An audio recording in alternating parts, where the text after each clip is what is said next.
Veja assim, irmãos, tudo começa com o homem quando ele decide, né, viver do certo e do errado.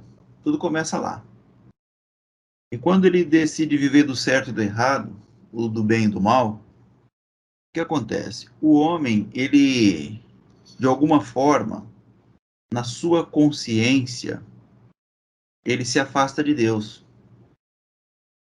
Na consciência ele se afasta de Deus, porque na realidade ele não tem como se afastar de Deus, não tem como um ser viver fora de Deus. Então, por essa consciência caída, é que o pecado entrou. O que foi o pecado? O pecado foi o homem achar que ele era capaz de ser igual a Deus, julgando o que é bom e o que é mal. Esse foi o pecado. O pecado original é essa consciência do homem achar que ele pode viver sem Deus. Ele consegue viver sozinho, ele consegue produzir a sua própria salvação. Se ele for bom, fizer o que é certo, ele vai ser salvo. E se ele não fizer o que é certo, se ele for mal, ele não será salvo. Então o homem passou a achar que ele poderia produzir, diante dos seus atos, diante daquilo que ele julgava de certo e de errado, ele poderia produzir vida. E não pode, não tem como.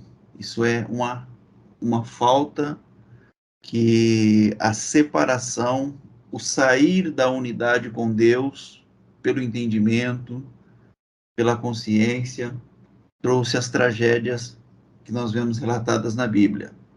Aí você pega a Bíblia, que muitos seguem a Bíblia, né? O irmão Serginho estava falando dos irmãos ali, que estava prestando atenção na conversa dele. As pessoas ainda não adquiriram essa consciência de unidade. Muitos falam de unidade, mas ainda não adquiriram essa consciência de unidade. Por exemplo, para nós aqui, irmãos, para nós aqui, o que está certo, o que está errado? Se tiver alguma coisa dividindo entre o certo e o errado, então isso não é uma consciência de Deus. Moreno, Deus não divide? Não, Deus não divide. Nada, nada. Deus não divide entre salvo e perdido, entre filho e, como que o pessoal fala, filho de Deus e filho da perdição. Deus não divide. Quem dividiu isso tudo foi os homens. Foi a consciência caída. Para Deus, não existe separação. Nunca existiu separação. Por isso que é dito que o que Deus faz, ele faz para todos, irmãos. Quando chove, chove para todos. Quando é sol para todos. Quando Deus ele atua para todos. Não existe essa, entre aspas aí, esse privilégio de alguns que Deus está com eles, que eles são privilegiados, que eles são melhores do que os outros, que Deus atua por eles e não atua pelos outros. Isso nunca existiu. Isso nunca foi uma realidade. Isso foi uma intenção da mente caída, foi uma produção da mente caída, dessa mente de separação. Essa mente que a pessoa, né, que pensa assim, que entende assim, ela pensa estar fora dessa unidade, ela vive fora dessa unidade na sua consciência. Se nós formos na considerada a maior igreja do mundo hoje e perguntar para eles, pessoal, quantos Deus existe? Eles vão dizer, ó, tem o Deus nosso aqui que nós cremos, né? Tem o Deus dos macumbeiros, tem o Deus dos espíritas, o Deus... Não sei. Então eles dividem, você pode ver que tudo é divisão, né? Aí se pergunta para eles aí, qual que é o correto? Eles vão dizer, o correto é fazer isso, o correto é fazer aquilo, divisão de novo, tudo é divisão. Então, tudo isso que divide, irmãos, isso eu estou falando para seres conscientes, tá? Para pessoas que estão buscando aqui a compreensão da unidade. Eu estou falando com vocês para que vocês entendam a minha posição aqui, o que eu estou dizendo aqui a respeito dessa consciência de unidade. Então, na história foi mostrado o seguinte: os homens eles começaram de uma forma, eles se afastaram nessa consciência, dessa unidade na consciência, no entendimento deles, eles acharam que podiam se afastar de Deus. E o que aconteceu a partir daí? Os relacionamentos com o divino, com Deus, passou a ser por intermédio daquilo que eles faziam para Deus e daquilo que eles achavam que Deus respondia para eles. Então, a história mostrou o seguinte: quando o povo sai do Egito, eles saem por intermédio de milagres. Eles passam a ter ali contatos com os milagres de Deus. E eles saindo dali, eles viram coisas extraordinárias, irmãos. Maravilhosas, coisas que nossos olhos aqui de hoje não vemos e não veremos. Por 40 anos, esse povo foi sustentado por milagre.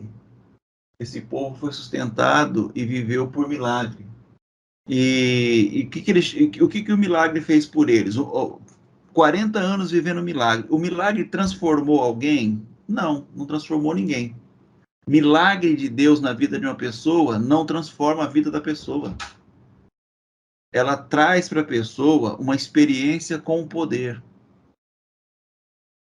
E elas passam a crer no poder de Deus. Só que uma coisa é você viver através daquilo que você crê do poder de Deus, e outra coisa, irmãos, que é o ser consciente, ele não está interessado em poder de Deus. Eu não sei se os irmãos lembram das pregações que nós fizemos atrás, nossos vídeos lá atrás, porque nós vamos trazendo uma sequência, irmãos, que é para a gente chegar num ponto mais elevado. Então, o que acontece? Quando eu tenho uma consciência, eu deixo de buscar poder de Deus. Por quê? Porque só precisa mostrar poder aquele que não tem autoridade. O poder ele só é exercido onde não existe autoridade. Então, se não tem autoridade, as pessoas têm que exercer o poder. Porque o poder é uma coisa, a autoridade é outra. Então, Jesus, ele começa o ministério dele mostrando poder, mostrando poder, mostrando poder para chamar a atenção do povo.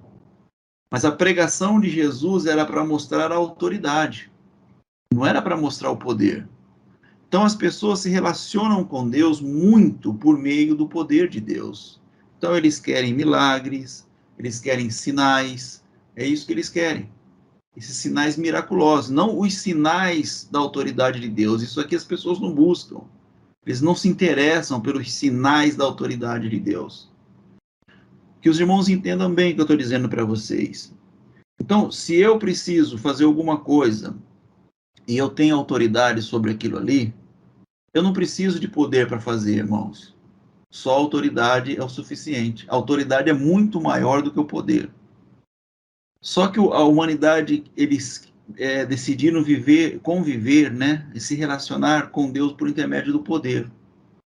E é isso que a Bíblia tem mostrado para nós, vem mostrando para nós. Então, as pessoas querem um relacionamento com Deus por intermédio do poder. E quando nós falamos de autoridade, aí as pessoas se perdem. Porque elas não tiveram esse relacionamento de autoridade, eles não tiveram ensinamento de autoridade. E Deus, ele tem autoridade. Apesar de ele ter poder, o relacionamento dele com os filhos dele é por meio de autoridade. Então, existe a lei da autoridade. Que foi determinado, está determinado. Isso não vai mudar. Então, as pessoas acham que Deus está brigando contra o mal, ou tentando implantar um bem. Isso é a consciência caída dos homens. Deus jamais brigou com o mal, irmãos. Não existe um mal que possa afrontar Deus. Deus, ele não fica irritado com o mal. Deus, ele não se irrita. Ele não espera que você faça a maneira dele. Por quê? Porque Deus, ele é um ser bem resolvido. Ele é um ser dotado de autoridade. Ele é um ser que não precisa demonstrar poder, igual as pessoas acham que Deus, ele precisa demonstrar poder. Quando eu estava na igreja, eu lembro que nós éramos ensinados que Deus, ele tinha, né, uma certa assim, deficiência, uma carência. Era passado para nós que ele precisava, coitado, ser adorado, para ele ficar feliz, que as pessoas precisavam cantar para ele, e precisava dizer para ele que ele era bom, que ele era misericordioso. Era isso que a gente entendia.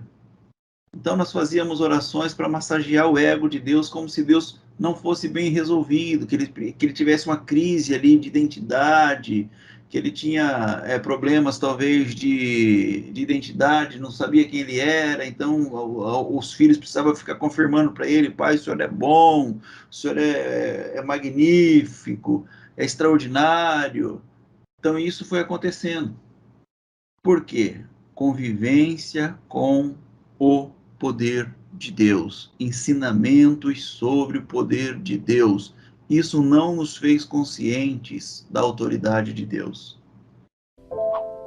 Take me deeper than my feet could ever wander, and my faith would be made stronger in the presence of my Savior.